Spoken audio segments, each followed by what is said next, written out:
আসসালামু আলাইকুম। আমাদের সামনে দেখতে পাচ্ছেন একটা সোফা আর কি, এটা কাজ করার জন্য চলে আসলাম আমরা। আর যে সোফার আতলগুলো আমরা ইউজ করে ফেলবো আর কি, দেখেন সাথে থাকবেন অবশ্যই। আর আমরা যে ফোমগুলো লাগাচ্ছি এটা সব জায়গার মধ্যে আমরা নতুন ফোম দিয়ে দিলাম, পুরোনো মানে ফোমগুলো ছিল ব্যাক সাইডে আমরা দিয়ে দিলাম। আর বসারটার মধ্যে পুরোনো ফোমগুলো আমরা ইউজ করবো, এগুলোর উপর নতুন ফোম দিয়ে দিলাম আর কি। আর যে আমরা কাজটা করেছি দেখেন, কাপড়টা ভেলভেট কাপড়, সুইচ ভেলভেট কাপড় যেটাকে বলে আর কি, কাপড়টা আমরা দিয়ে দিয়েছি। আর কাপড়টা অনেক ভালো একটা স্ট্যান্ডার্ড একটা কালার, আমাদেরকে সিলেক্ট করে দিয়েছিল এই কাপড়টা। আর কাজটা দেখে আমরা করে ফেললাম, টোটালি কমপ্লিট করে ফেললাম। কাজটা কীরকম হয়েছে অবশ্যই আমাদের কমেন্ট করে জানাবেন। আর আমাদের হোয়াটসঅ্যাপ নাম্বার দেওয়া থাকবে স্ক্রিনে, অবশ্যই যোগাযোগ করবেন। আমরা ঢাকার ভিতরে বাইরে সব যেমন হোম সার্ভিস দিয়ে থাকি। আর সাথে দেখেন একটা বেডের কাজ আমরা করে ফেললাম, যে কাঠের মানে বেডের একটা ডিজাইন, গর্জিয়াস একটা লাক্সারি একটা ডিজাইন দিয়ে দিলাম।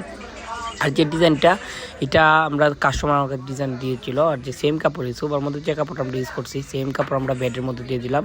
যে কাজটা আমরা করলাম ঢাকার বাইরে, অবশ্যই এইগুলো এই ধরনের কাজ আমরা ঢাকার ভিতরে বাইরে সব জায়গার মধ্যে হোম সার্ভিসে থাকি। আমরা তো কাজের সময় যেরকম পুরাতন dining chair, wardrobe, dressing table, আলমারি, পুরোনো সোফা, যেগুলো পুরোনো সোফা মানে ফেলে না দিয়ে আমরা খুবই রিজনেবল প্রাইসে কাজগুলো করতে থাকি। অবশ্যই যোগাযোগ করবেন এবং আসসালামু আলাইকুম।